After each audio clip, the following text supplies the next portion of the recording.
Never in history has there been a job like this.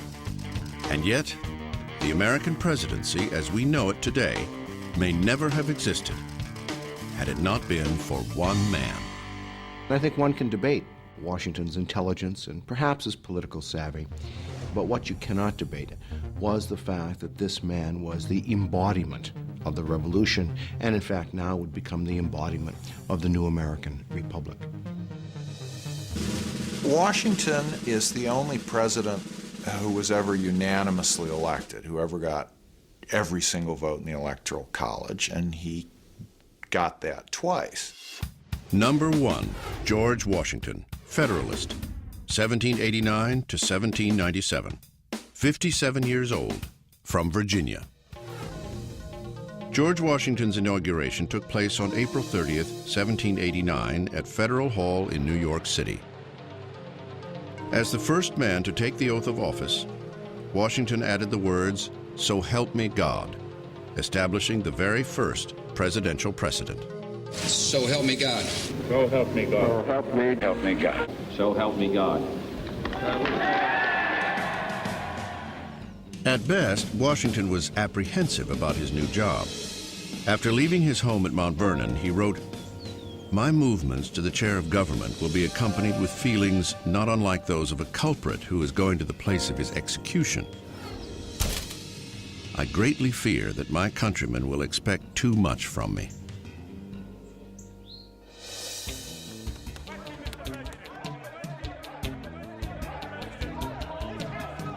There were many questions about this new job, this president person.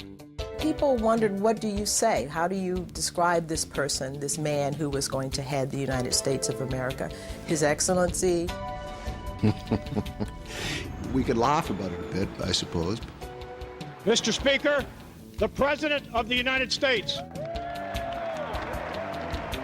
But think for a moment what it would be like in our own time if the Sergeant at Arms had to introduce the President today as His Mightiness, His Excellency, His High Mightiness, the President of the United States and Defender of our Liberties.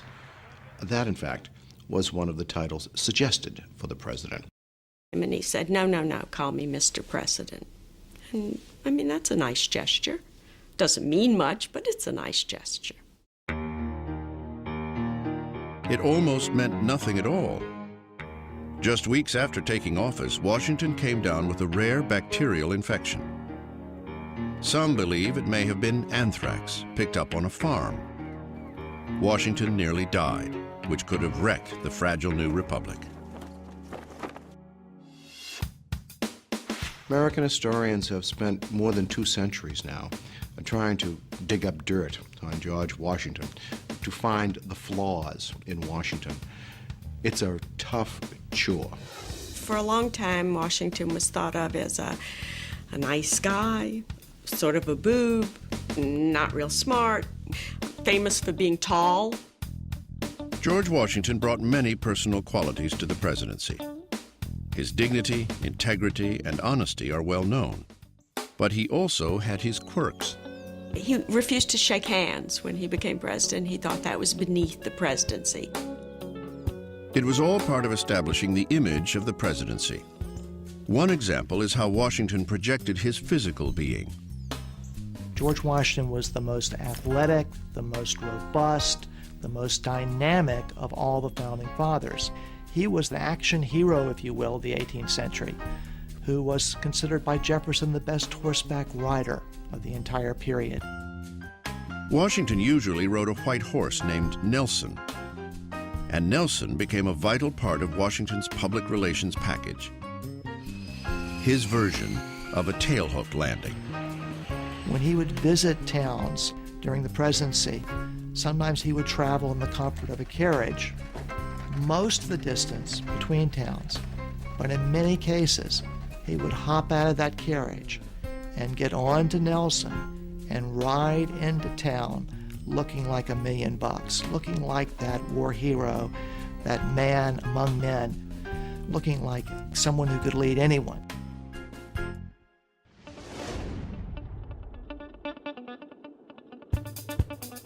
Washington traveled extensively during his presidency, deliberately visiting every state in the new Union. Along the way, he bought American landscape paintings. Many still hang at Mount Vernon. By doing so, he became America's first great patron of the arts. Being first was a Washington trademark. We all knew that he was first in war and first in peace and first in the hearts of his countrymen. But we never knew such things as the fact that he was first in dancing, a minuet man. George Washington loved to dance, and at presidential receptions had ladies waiting in line for one dance with the president. Another thing that he never got credit for, he was first in interior decorating, for example. He was always working on fixing up Mount Vernon, even during the Revolutionary War. He was into designing uniforms. He never got credit. He was like the Calvin Klein of his day. And he was first in gambling. He would bet on anything. He may have had certain personal foibles, but in terms of political leadership, the man was a marvel. Now, I don't know if Washington fully understood what his role was, but he was a man accustomed to commanding. Washington as a general, the way he commanded was to have frequent councils of war and to get everyone's opinion, and then he would judge. And this is the same way he ran his administration as president. He seems to have been a very, very good judge of character and at the same time a good judge of people's talents. So he surrounded himself with people who would do their job and in the process make him look good. In creating the executive branch of government, Washington hired men he knew and trusted. Brilliant men of great talent. Certainly, his first cabinet is probably the best we've ever had. When you have Hamilton at Treasury and Jefferson at State and Henry Knox at War, it just makes every subsequent one look like a pickup team. A chief among them, of course, Alexander Hamilton. I think bringing Hamilton in as Secretary of the Treasury was his landmark achievement because, in fact, Alexander Hamilton set the course of this country in terms of its economy. What Hamilton did was build the framework of a national banking system. As a first step, he proposed that the new government assume all the leftover war debt of the 13 original states, thereby establishing a federal line of credit. In order to get that done, he had to make a deal with people who were reluctant to have it done.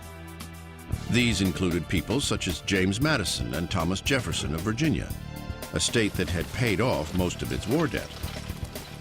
The issue of assumption, as it was called, became Washington's first test as president.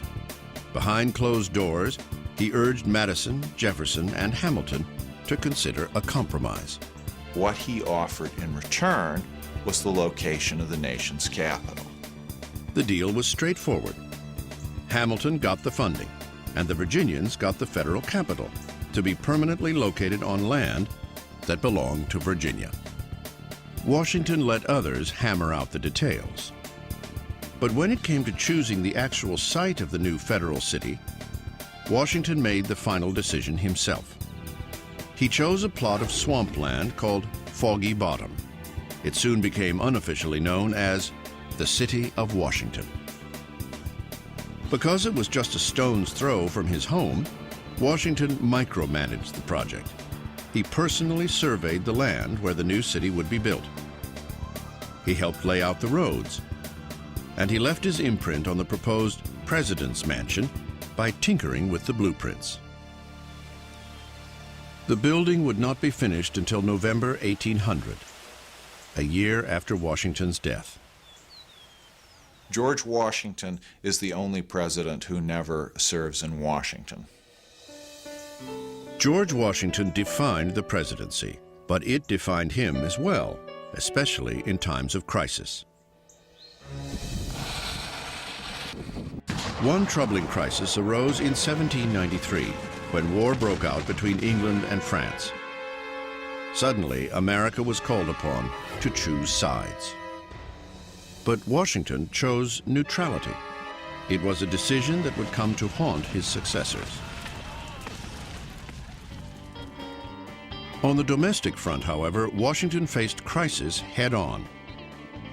One defining moment of the Washington presidency happens in his second term, and it's the Whiskey Rebellion. In 1794, Pennsylvania farmers were up in arms over a federal excise tax on liquor. They even dusted off an old battle cry, "No taxation without representation." Washington's point of view was, wait a second, in 1776, we were rebelling against taxes that had been passed in London by the King and Parliament. But these taxes now, in 1794, these are passed in Philadelphia. That's the law of the land. You have to pay them. As the nation's first commander-in-chief, Washington personally mustered 12,000 volunteers to march to Pennsylvania. This show of force was all it took to put down the rebellion. Washington understood very clearly that everything he did as the first president of the United States would be watched by nations abroad and by people at home and would set a precedent. Well, the main precedent, the one that he's known the most for, is that he left. He decides at the end of his second term that he wants to step down. Partly, I think he's feeling the approach of age. He's in his mid-60s. I think he also wants to teach the country a lesson in the passing on of power. And you wonder, for example, if somebody like Richard Nixon, say, had been our first president, would Nixon have stepped down? Grace is a knowing when to leave. Washington left after 2 terms. I think that was his finest moment. In 1798, George Washington produced 11,000 gallons of whiskey at Mount Vernon, making him the single largest distiller of alcohol in America. He was the most deserving person ever to become president, and he may have been the most personally unsuited for the job. John Adams had a miserable presidency. It began on a gloomy March day in Philadelphia, 1797, at his inauguration. Everybody is very moved to see the great hero George Washington leave the stage. And John Adams writes that Washington gave him a look as if to say, well, I'm leaving, now you're coming in, see if you enjoy the job. Number 2, John Adams, Federalist, 1797 to 1801. 61 years old, from Massachusetts. If you think about following George Washington, how does one follow a person who is the American Cincinnatus? Oh my God, can you imagine how poor John Adams must have felt upon succeeding to the presidency, to follow this man? He was Harvard educated, yet insecure, enormously ambitious, yet oddly humble. Adams is a wonderful character. I mean, you've got to love him. He's erratic. One day he's up, one day he's down. I think there may have been a little imbalance there in his system. He craved fame and power, but he always pulled himself back and said, no, I must make sacrifices for my country. Some days he thought he was on top of the world, and other days he thought he was just the lowest failure on earth. John Adams is a figure who was in many ways racked with self-doubt, at the same time enormously ambitious. Adams's personality was not suited to the presidency. John Adams certainly had the political pedigree to be president. He was a signer of the Declaration, a member of the Continental Congress, minister to France and England, and America's first vice president. And yet, as a leader of men, John Adams' management style was problematic at best. During his administration, Adams is heavily criticized for his pretentiousness as a man who was kingly in a way that George Washington never was. He was a very, very opinionated man, and he was sure that he was right and did not accept counsel as well as other presidents have. Adams was also prone to fits of anger, which he unleashed on subordinates. This is just not the way an effective executive deals with the people under him. Two issues defined Adams' presidency: the XYZ affair and the Alien and Sedition Acts. Both were caused by a crisis in foreign affairs: the escalating war between England and France.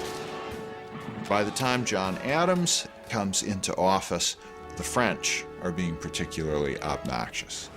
They are going through a period of seizing our shipping because they don't want us trading with her enemy, Britain. Hoping to quell the crisis, Adams sent a diplomatic team to Paris. That delegation was met with the demand for a bribe. This was reported back to the American Congress.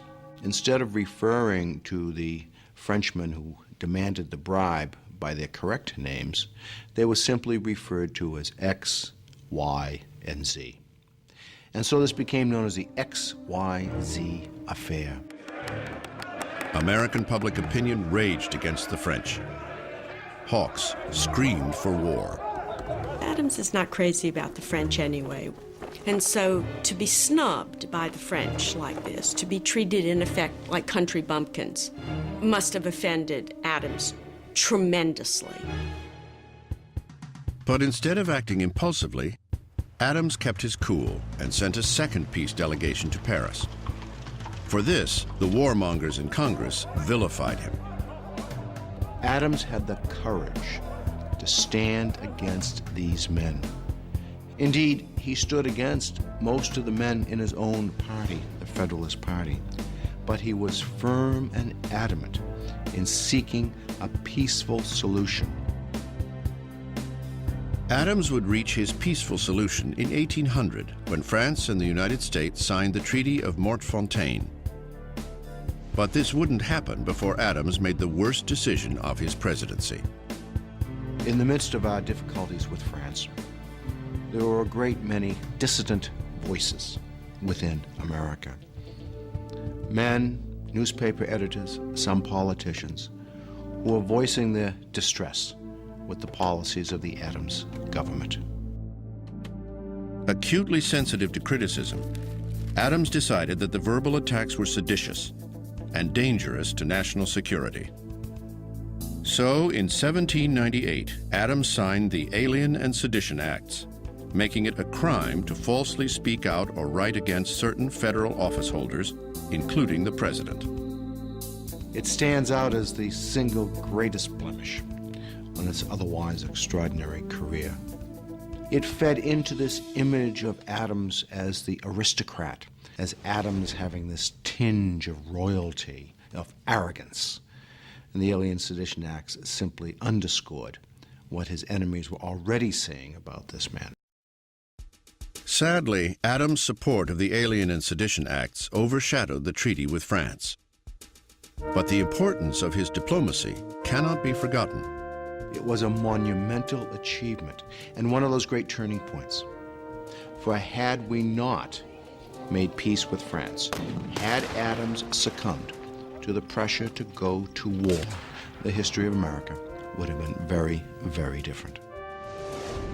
Significantly, the threat of war with France was the impetus for the one legacy of Adams' presidency. John Adams is the father of the American Navy. It was Adams that understood that if America was to defend her shores, that it was necessary to have a Navy. By creating the Department of the Navy, Adams became the first U.S. president to add a secretary to his cabinet. But even the U.S. Navy could not save John Adams from himself. He had alienated many members of Congress and men of his own party. In November 1800, just after becoming the first president to live in the White House, Adams lost his bid for a second term to Thomas Jefferson.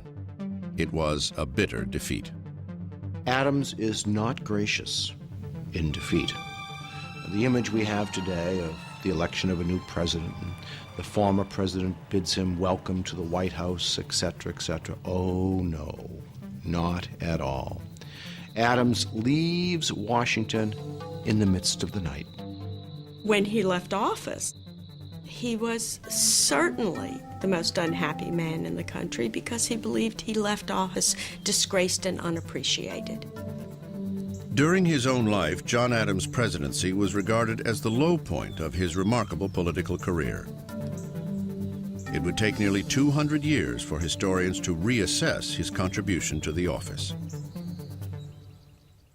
Two presidents signed the Declaration of Independence, John Adams and Thomas Jefferson. Both died on July 4, 1826, the 50th anniversary of the signing. The election of 1800 set two precedents in American history.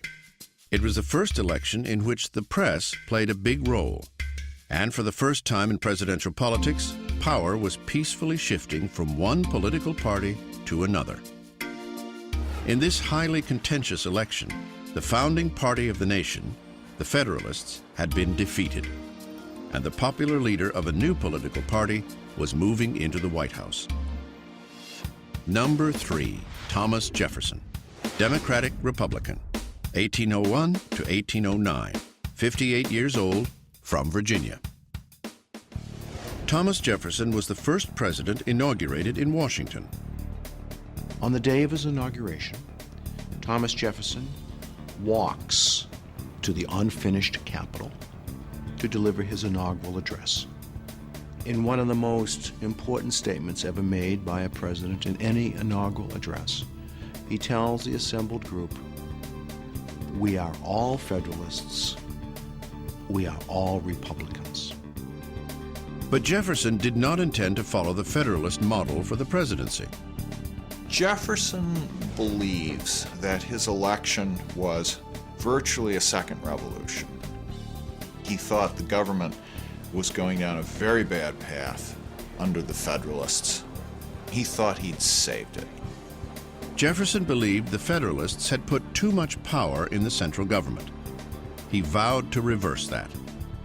Well, it's the old adage, of course, a Jeffersonian adage, that government is best which governs least, except when you're elected to office. He was a remarkably casual man who sometimes greeted guests in his slippers. He was also eccentric and secretive. Such was the self-styled character of Thomas Jefferson. Jefferson viewed himself and presented himself as a man of the people. Somewhat ironic, again, because here is Mr. Jefferson, who lives in perhaps the most elegant home in all of America, Monticello. He's hardly a man of the people.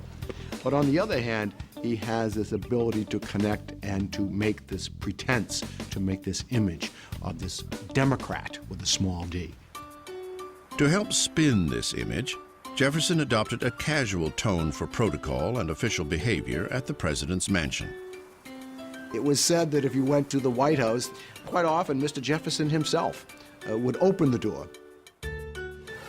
Jefferson also ended the formal state dinners established by Washington and continued by Adams. Instead, he hosted informal supper parties, where guests could sit anywhere they pleased. Even at the same time that Jefferson is symbolically downgrading the office, he is using it very effectively, and he calls the tune. President Jefferson was a quiet but effective manager who preferred working in the privacy of his office than in the public eye. He does not give his annual messages to Congress as speeches in person. He doesn't do that. He sends them written messages instead. He did not like to give public addresses. He was not a good public speaker. He had a very, very soft voice, apparently. But he was definitely a brilliant and cunning politician. He is brilliant at using power in a way that people don't know that he's using it. This was especially true with the press. Jefferson handled the press very, very well. He understood the importance of the press. The press, however, didn't always give him a free pass. In 1802, a tabloid writer of the day reported Jefferson's alleged affair with Sally Hemings, one of his slaves. He's mentioned by name by James Callender, and that's the first time Sally Hemings' name appears in the newspaper. Freud would have a field day with this. Sally Hemings is the half-sister of Martha Wales Jefferson, who was Jefferson's wife. She is the daughter of Martha's father and a slave woman. Jefferson skillfully managed the scandal by doing nothing. Thomas Jefferson never responded to any allegations, any accusations of his relationship with Sally Hemings or with anyone else. Jefferson simply ignored it. Early spent control from a master politician. I mean, if more people could follow that prescription, people wouldn't get into the trouble that, they get into by talking too much.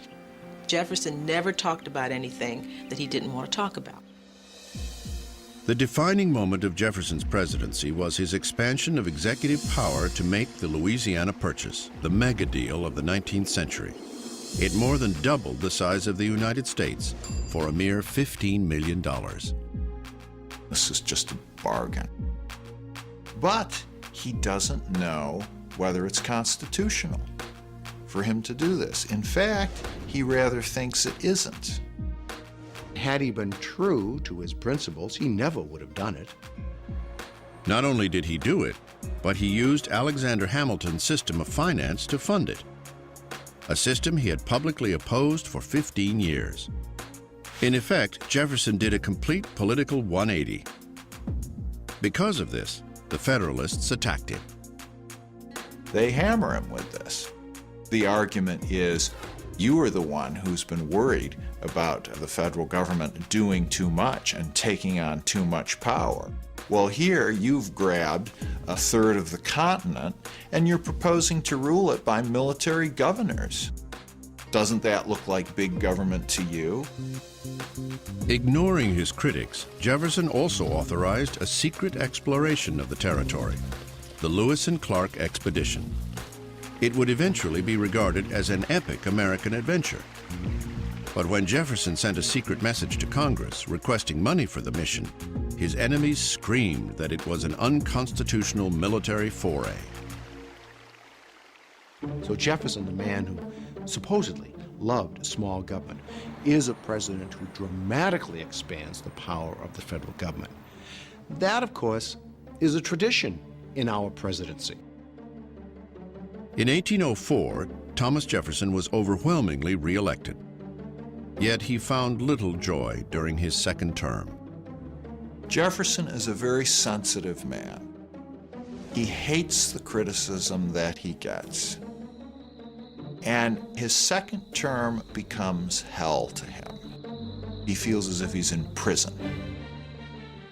I think Jefferson's greatest shortcoming in office was his inability to deal with the rising international crisis. That crisis was the escalating war between England and France. Jefferson believed that America need not be involved with Europe, that somehow it was possible for us to ignore the world beyond us and to deal only with an interior America. The problem was American merchants were trading with England and France. That infuriated both sides. Acting impulsively, Jefferson issued the Embargo Act of 1807, stopping all trade with all foreign nations. What a foolish solution to a problem. Doesn't want to go to war with France, doesn't want to go to war with England. And so instead of making a decision, he says, okay, we're not going to trade with anybody.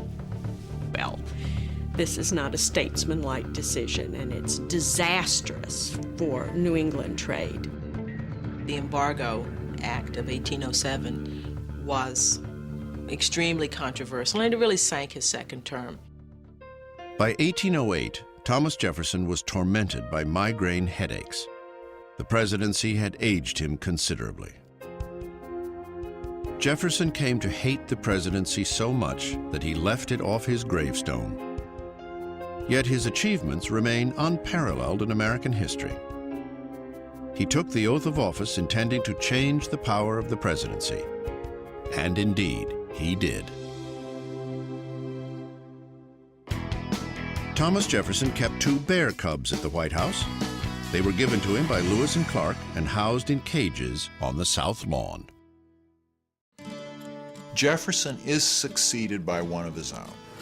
The president who follows him is his Secretary of State, his friend, his associate, really his right-hand man for over 20 years. Number 4, James Madison, Democratic-Republican, 1809 to 1817, age 57, from Virginia. He was eminently qualified for the job. A veteran of the Revolution, author of the Constitution, a Jeffersonian Democrat, and a Virginian. There are people who feel that he had a much, in some ways, a better mind than Jefferson, certainly a more disciplined mind than Jefferson. In truth, James Madison was everything Thomas Jefferson wasn't. He was sort of the opposite of Jefferson physically. He was short, while Jefferson was tall. He was funnier than Jefferson. He was known as having a bawdy sense of humor. He had light hair turned gray, blue eyes, was soft-spoken, and not given to rage or small talk. He usually dressed in black. Madison brought something else to the White House that had been missing during Jefferson's presidency: a first lady. Dolly Madison is enormously important in the shaping of protocol. She is a younger, vivacious woman who sparkles, sort of brightens up what is considered Madison's drab exterior. He becomes a much more interesting, exciting figure because of her. The Madisons became known for lavish parties and sumptuous feasts at the White House. These often included ice cream, a delicacy of the day. Dolly's favorite flavor was oyster. As an executive, Madison had an abiding sense of fairness, a calm demeanor, and was always well prepared. This was not only a very smart man, this was a man who did his homework, who did his thinking, who did his studying, and was really prepared for whatever came up. Except for a war, the War of 1812, which ultimately defined his presidency. Madison comes into office with an enormous problem on his hands. Half the country's still pushing to go to war with England, half the country's pushing to go to war with France. And Madison is really pushed by events into the war with England. The War of 1812 was sparked on the high seas. Shortly after Madison's inauguration, the British began seizing American ships and impressing U.S. sailors and merchant seamen. Diplomatic efforts to solve the crisis went nowhere.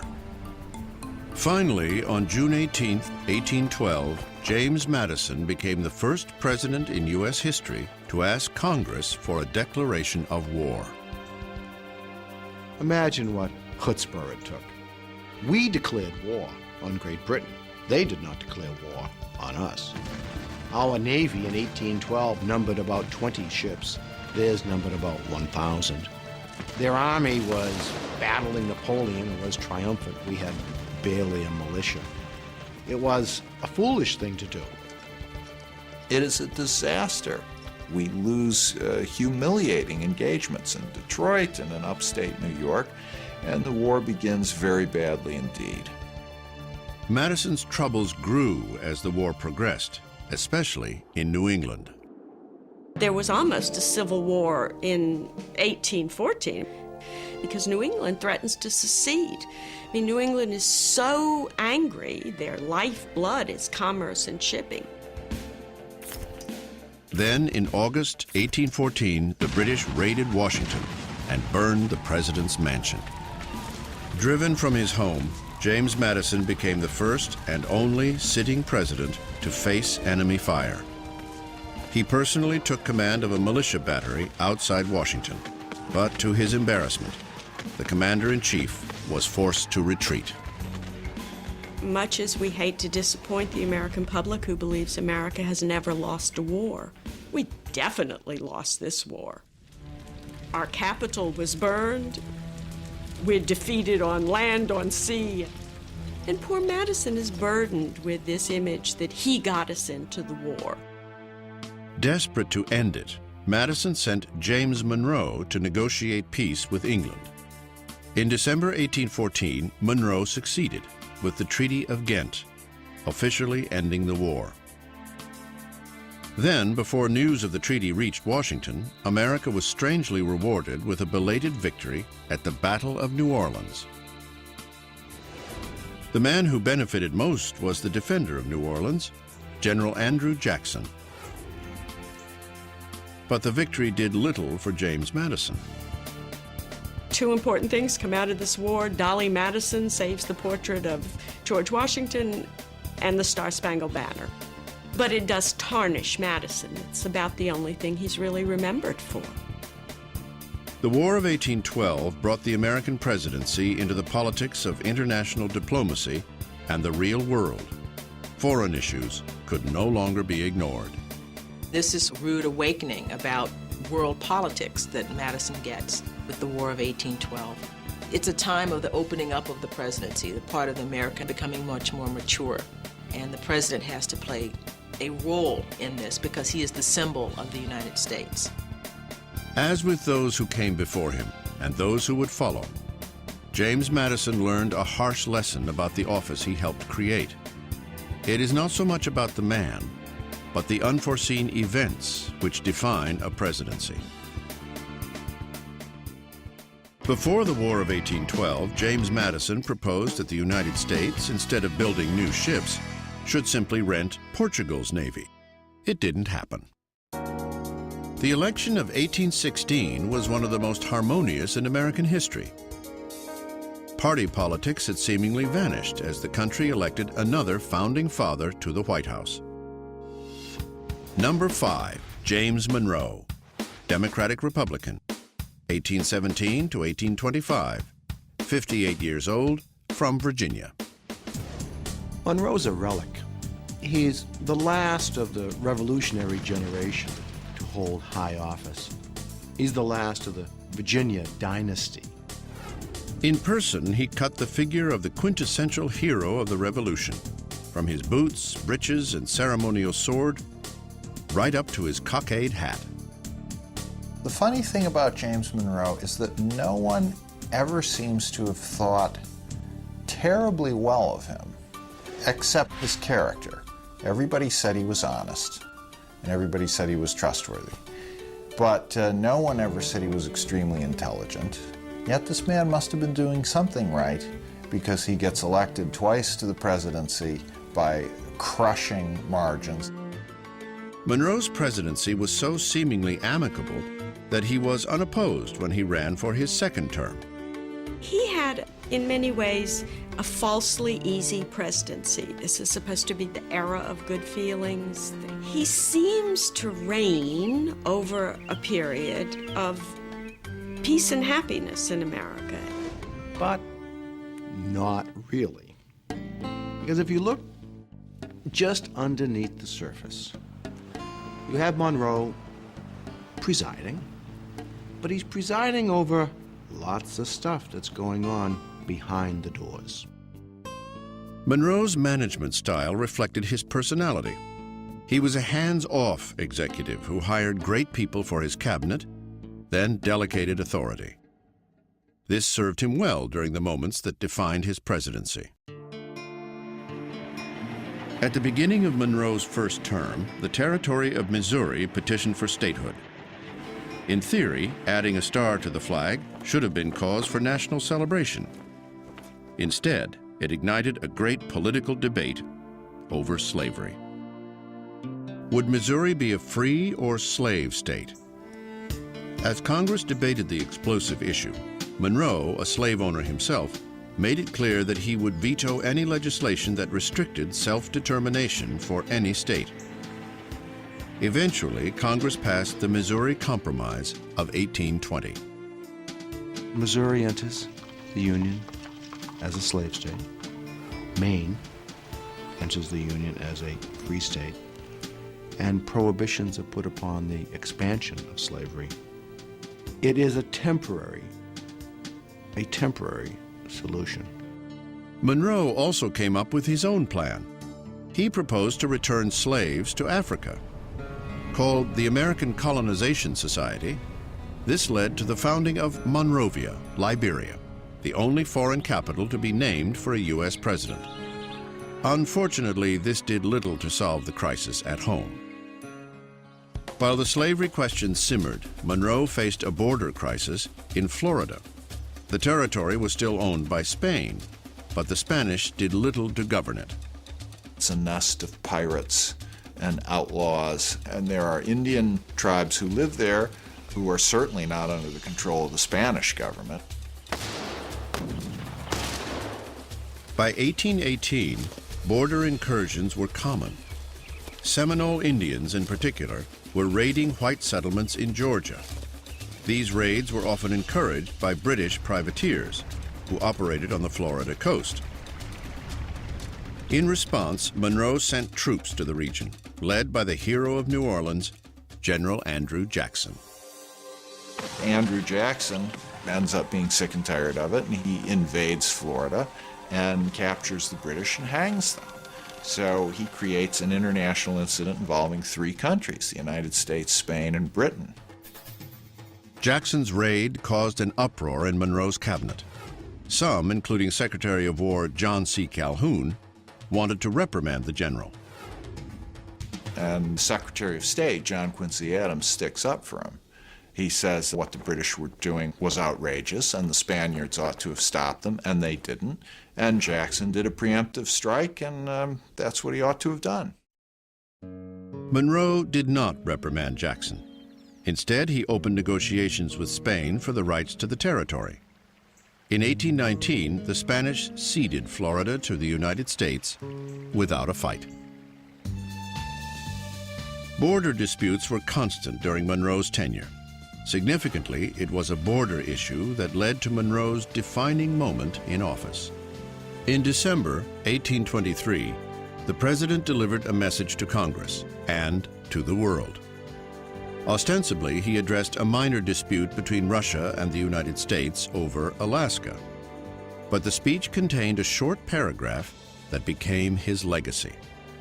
It stated, "The American continents are henceforth not to be considered as subjects for future colonization by any European powers." The Monroe Doctrine is our statement that we reject European countries coming in and trying to acquire further territorial gains in this hemisphere. You stay in your hemisphere, we'll stay in ours.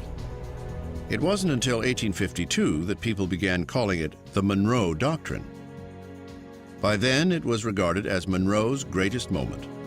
And yet, he was not the true author. That's a wonderful example of how the presidency is becoming the central branch of the government. And the president is becoming so important. The Monroe Doctrine is written by John Quincy Adams, Secretary of State. But because it happens in Monroe's administration, it's known as the Monroe Doctrine. The end of James Monroe's presidency was a turning point in American political history. He was the last of the revolutionary generation, the last of the architects of the American Republic. These men were not politicians. Their vision of themselves was as caretakers of and leaders of a nation, as good citizens, as statesmen. And I think that maybe marks the difference between the generation of Jefferson and Adams and the generation of Andrew Jackson and the men who come after.